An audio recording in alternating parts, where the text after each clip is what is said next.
Welcome back, everybody, to Birds of a Feather. Dustin, Curly, Alan Bondar. Here we are again, just to continue with our seventh squawk. What do you think, Dustin? We squawking with Seventh today? Squawk. Yeah, man, I'm digging it.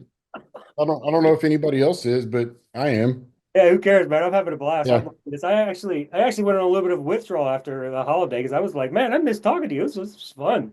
I really Yeah. enjoyed doing this, so I'm glad we're back. And last episode, we left off with talking about my sister, so I'll just jump right in. So over the holidays we were having some exchange, and it started out with me just asking her, just read the book. I'm just asking you to do that, as your brother.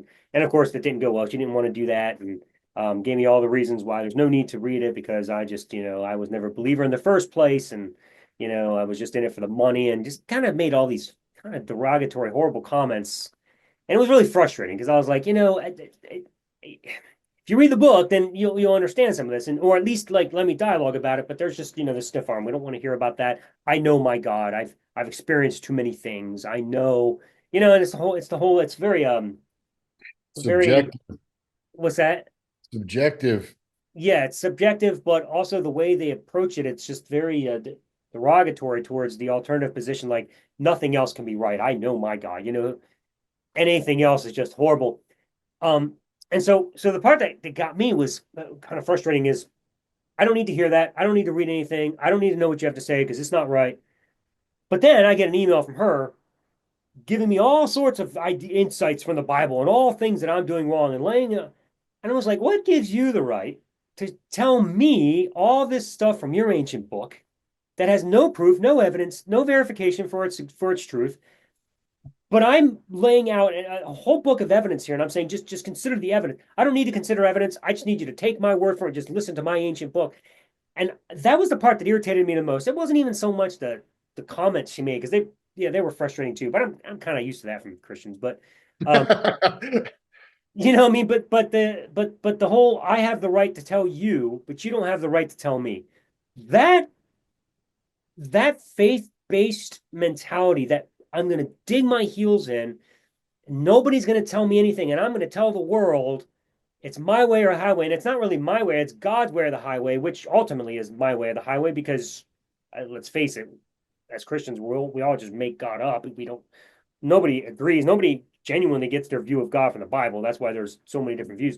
Um, but whatever you need God to be, that's what he is.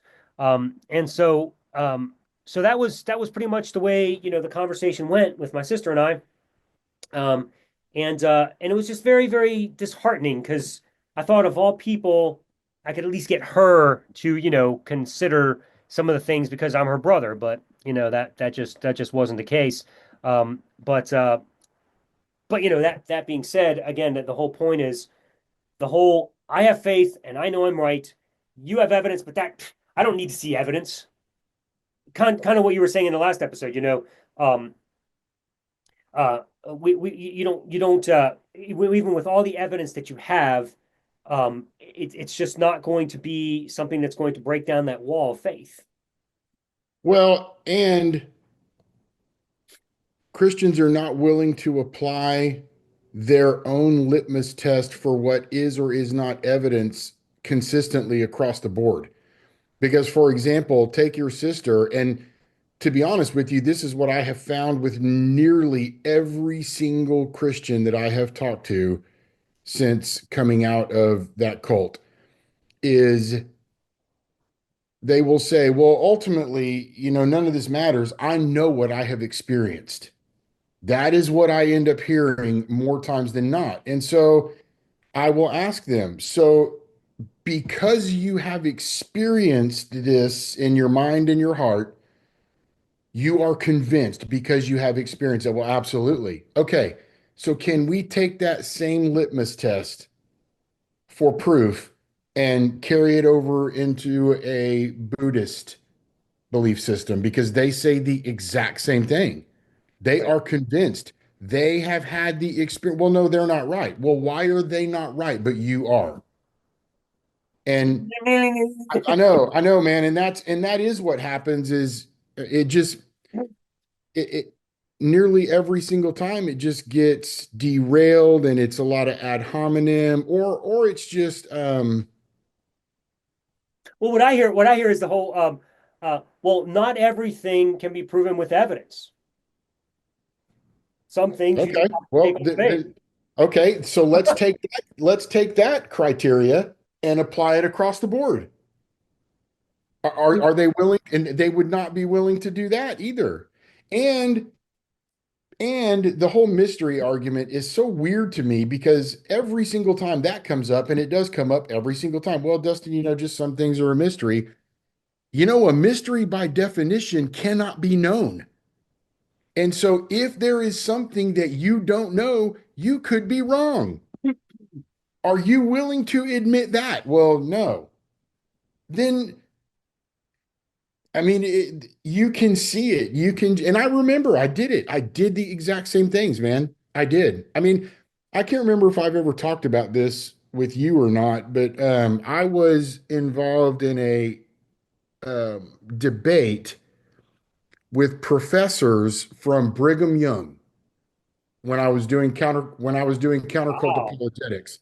Wow. Okay. This will be And interesting. uh, and so I was involved in these debates with these professors from Brigham Young, and it was they opened up this forum, and there was a character named the Fool. The Fool says in his heart there is no God, and he called himself the Fool, and his avatar was this scary looking clown, kind of like an It type clown. And man, that guy came in with the coolest disposition and arguments that no one wanted to address. And he would say, and his whole approach was, what is your evidence for the proof of this God? Well, it's the Bible. Oh, okay. So then I'm going to create a book too, and I'm going to call it a Norb. I will never forget this. My God is called a Norb, and he can do anything. He can create a square rock, and he can create something that he cannot lift. My God is better than yours. And everyone was like, well, no, it's not. Why not? Because that's not what the Bible says. Well, I don't believe the Bible. I wrote my own book. Dude, his logic and cavalier way of putting things out there was so aggravating because it made so much sense. No one wanted to take their own criteria for evidence and apply it consistently across the board. And it became so evident that they kicked that guy off. They would not allow him to talk anymore. Mhm. Someone tried to bring oh gosh, man, my brain is escaping me. The guy whose argument if this is the greatest thing that can exist, then nothing greater can be imagined. Oh gosh, I know what you're talking about. It's not Occam's razor.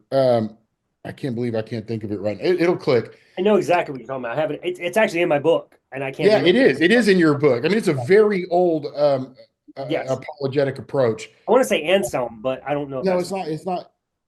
It is. It's Anselm's ontological argument. that's it. It is.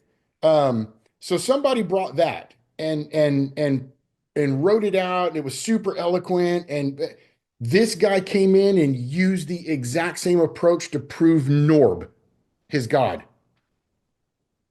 And man, Alan, this was 25 years ago. I remember reading that and it unnerved the absolute shit out of me. It made me so uncomfortable because I just thought, this guy's being really honest. I mean, this is really honest and it rings true and I don't like it. Wow. And so when they kicked him off, I thought, I don't have to face that anymore. Okay, so this is back when you were a Christian still. Okay. Oh yeah. Yeah. Wow. Wow. That's tough. So did that have some impact on you over time to dissolve, or did Man, you know what it's like. It's one of those things that we just put on one of those shelves up there that you don't, and it collects dust, and you just don't mess yeah, with it anymore. yeah. Um, until until I started seeing the holes myself. While I was really honestly trying to find answers, which my study of eschatology is what undid me. Because man, I was very honest in that I wanted to know what was right. Yeah, And, and in that search, I began to see things because the more on the peripheral you get with eschatology, the more authors you read who aren't orthodox. And the more unorthodox stuff you read, the more truth you get. right. And so when I started doing that, all of a sudden I reached back up on that shelf and pulled that thought back out. And I was like, this is like what that guy was saying. And it all just began to kind of crystallize. Wow, that's interesting. That's amazing how stuff comes back. Because yeah, I had a similar experience with some of the stuff that Michael Loomis was sharing with me about the Love other. that guy. Yeah, yeah, about all the myths and stuff. And I did the same thing. I just set that up on the shelf, But then it came back full circle later. I was like, oh my gosh, I wish I'd have just listened then. I just saved myself 10 years of heartache. Man. Um, but it's fascinating, like you're saying, as you the more peripheral you get, the more you start to study. And now, even being on this side of it as an atheist, completely outside. It's kind of funny when I think about being the peripheral now, when it's actually not. Christianity is, the norm is Yeah. science. But I was living in that world for so long. I'm like, I feel still a little like an outcast here at some point, sometimes. But I'm getting used to it. It's becoming more normal for me. But but it's amazing how much I am falling in love with science now. Like it's crazy. I just never cared. It just learning that was a waste of time. Evolution. Why waste my time on that? I didn't need to study evolution. This is so stupid. Yeah. Big Bang is singularity. This stupid shit. I don't need to study that. I need to study the real stuff, God's word. That was my attitude towards it. So I just never paid any mind to it. I just did what I had to do to get to school and just poo-pooed it for the rest of my life because all that mattered was God's word, and that's all. That's the final arbiter of all truth. Yeah, yeah, and even if before covenant creation, the Genesis account made zero sense for creation. This is God's word. It doesn't matter if the sun wasn't created till day four. It's truth. You just Hallelujah. you just disregard everything that makes any sense in life.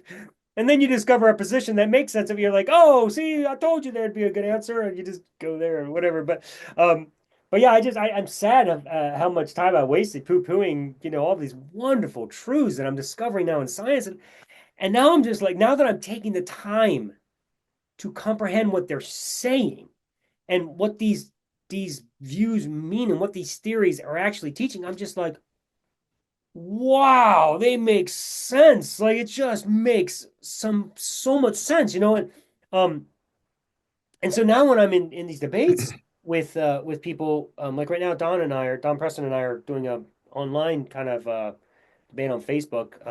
I'm hoping he takes it to a public forum and we do a live one because I would just love to do that because I think a lot of people need to see him and I go to task on this, but he may not. So we may just leave it on Facebook. We'll see. But at any rate, what I see happen a lot of times, well, actually all the time, is the affirmative person comes on, oh, I can prove the existence of God. And what it ends up happening the whole time is um, you can't demonstrate that, why all these DNA factors are playing the perfect parts and how everything works together. The design is the only possible answer. Explain how anything else is possible. I'm like, that's not how this works. It isn't my job to prove to you the alternative and why that works. There could be 100 different possibilities. It's your job to prove that your claim of God's existence as the designer is can be proved. Like that's the job. That's the task at hand. You're the one making this. I'm not claiming an absolute truth here that science is getting. I'm saying this is the most likely possibility because these are some facts that we have based upon our universe. And so this is a good possibility. Could there be 15 others? Sure. But you're coming in saying, I know definitively God exists. I'm saying, okay, prove it. And your proof is you can't prove it isn't. You have to prove that your view is right. No, I don't. I don't have to prove that because I'm not making some asinine claim.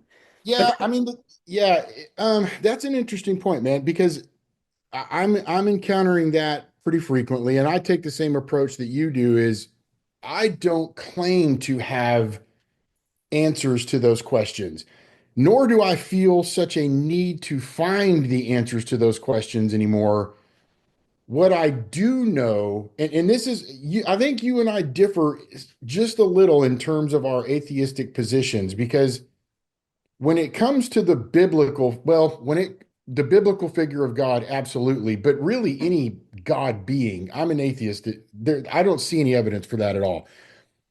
Do I think, I know those gestures do weird yeah, things. Dustin raised his hand. I know. Do I think that there are unexplained coincidences and possibilities based on even quantum sciences? I do believe that. What are the implications of that? Bro, I have no idea. None whatsoever. I have no idea what that may or may not prove or if we will ever even know.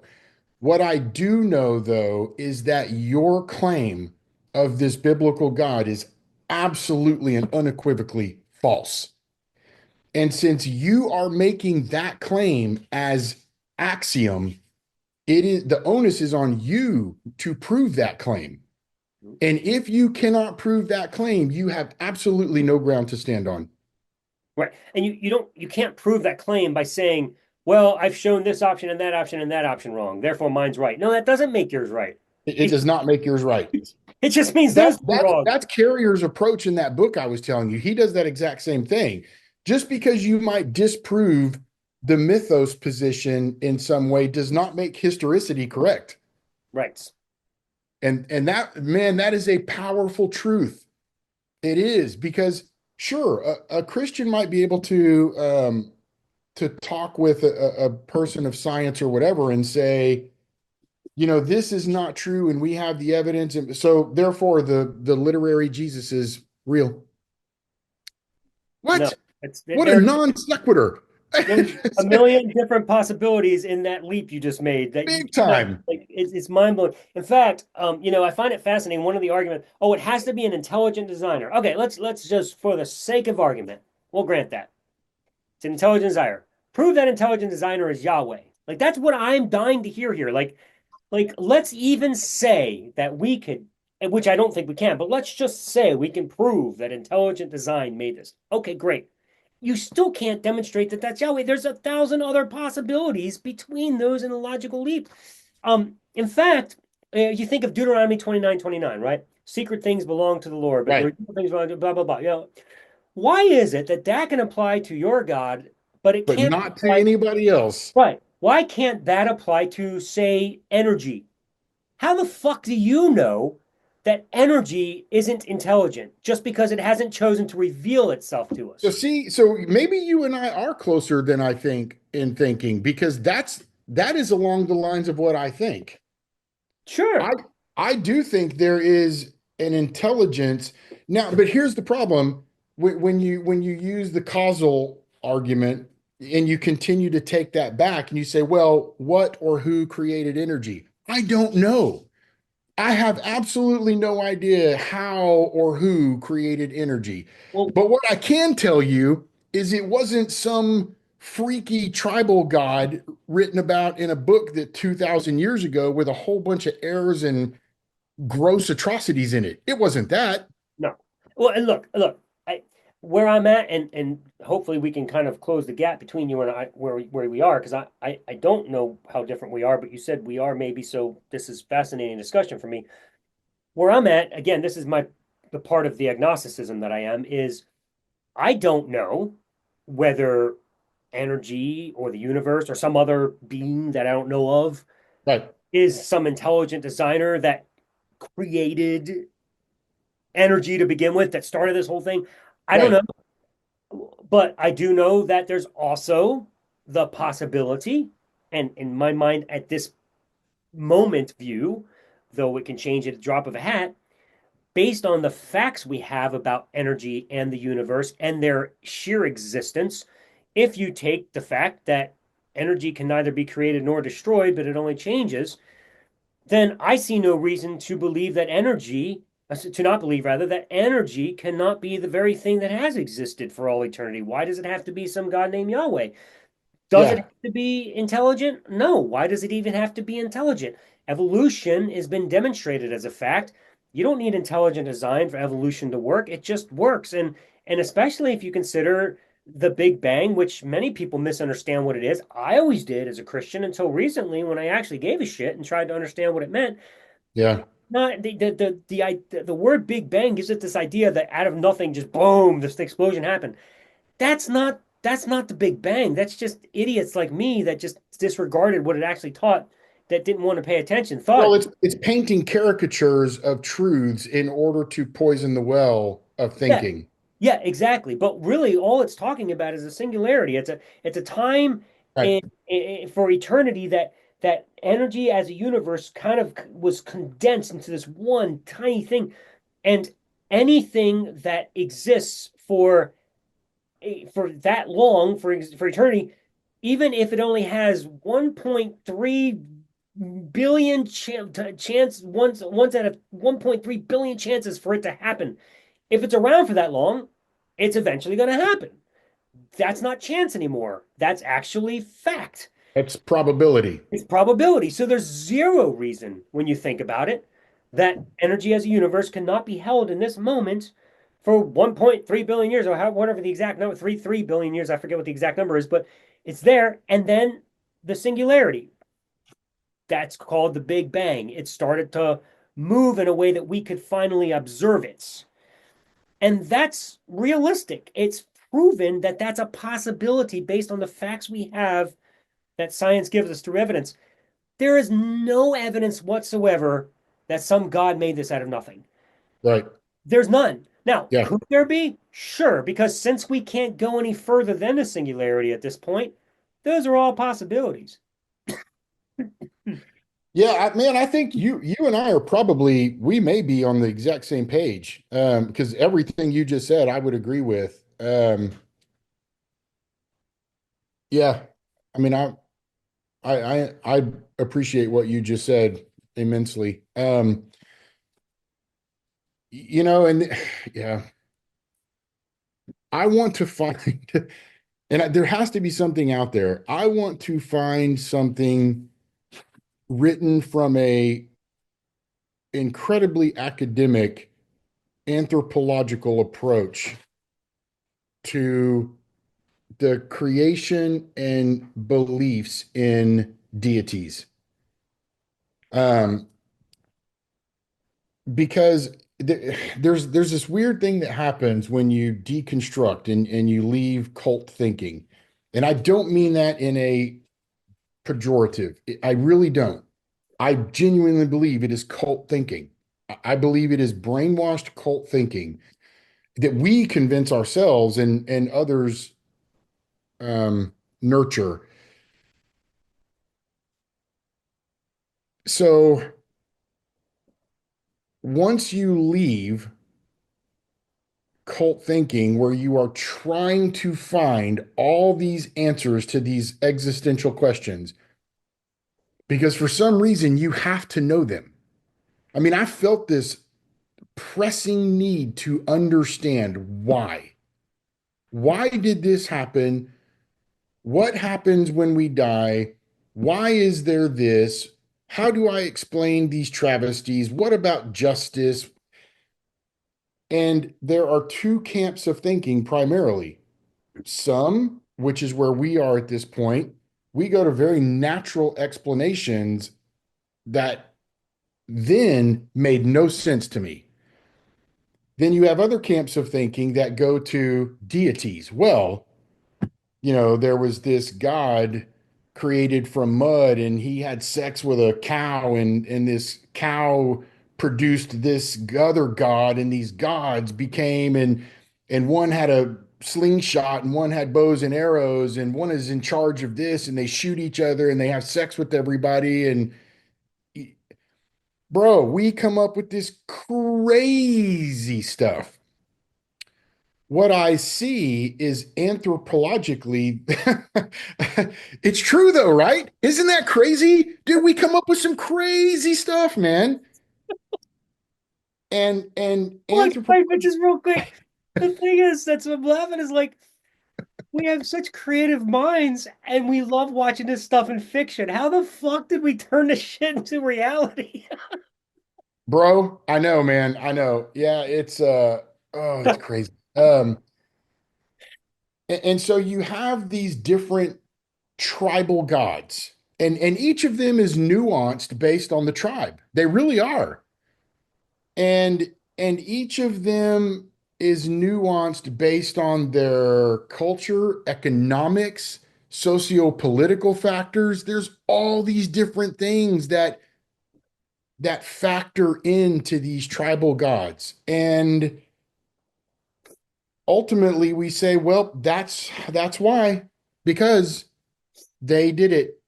And you go, now we know. Woo-hoo! I feel so happy now. Now I feel complete because I know. And that is what people cling to and defend at all costs. Who cares about all the weird stuff surrounding this belief system? Who cares about all that? Right. I got to defend this one main thing at all costs. So, what happens when you leave cult thinking is you become okay with, I don't know. Yes. Yes. That's weird. It It's was right. very weird. Yes. It's very weird to begin to look at life and go, I don't know. Well, well, if you don't know, then and you can see this uncomfortable shift. But I think we talked about this on the last episode.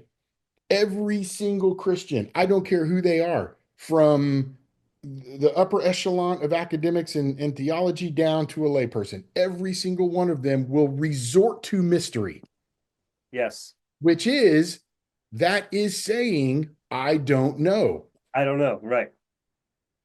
But I'm going to make something up anyway Yes, but I'm going to make something up anyway. And even though I admit I don't know, I'm defending that at all costs. because I know that I know that I know that I know. You've heard that, right? Oh, yeah. I Yeah. well, and it's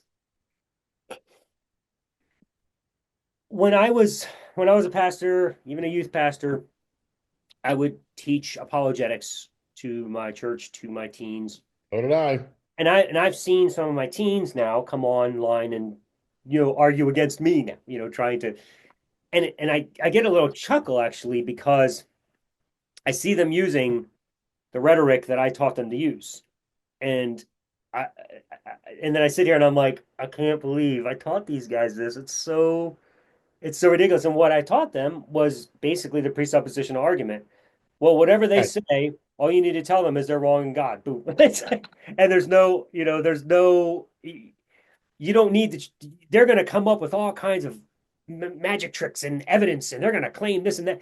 All you need to tell them is that and they're wrong. And that's basically the approach of presuppositionalism. I mean, it's a lot more eloquent than that. Obviously, you use a lot Well, but more. that is the approach. That's because presuppositional apologetics is what I loved. Right. And I did too, because I realized they were all wrong. None of the other ones worked. This was the only one that actually gave me any footing. It was the impossibility of the contrary. And as I've said in my book, by the way, my book for those who are maybe new to the show, it's called How to Kill God the Easy Way. It's found on Amazon, so I would encourage you to grab that. You'll see it in a link below. Dustin also wrote a great book called The God in the Box, and I want to encourage you to grab that as well. They're both really good books. They'll be in the link below. But anyway, in the book, I discuss presuppositionalism and really it works as long as you also believe in the presupposition of sin. Because if sin exists, now you have a problem because you got to resolve this issue with some God that it's offending and blah blah blah. Absolutely. So Yep. yeah, as long as you grant that presupposition, well, now you're in trouble. Now I can. But anyway, I mean, ultimately it does come down to God. Period. And that and It that's does. that's your triumphant stance. So, Yeah. but anyway, timer, boom, we're out. So we will catch up with you guys again next week. Dustin's gonna say something to respond to that because I want to hear what he had to say. So we'll catch y'all next week. I can't wait to hear what Dustin had to say. See you, Dustin. Take it easy.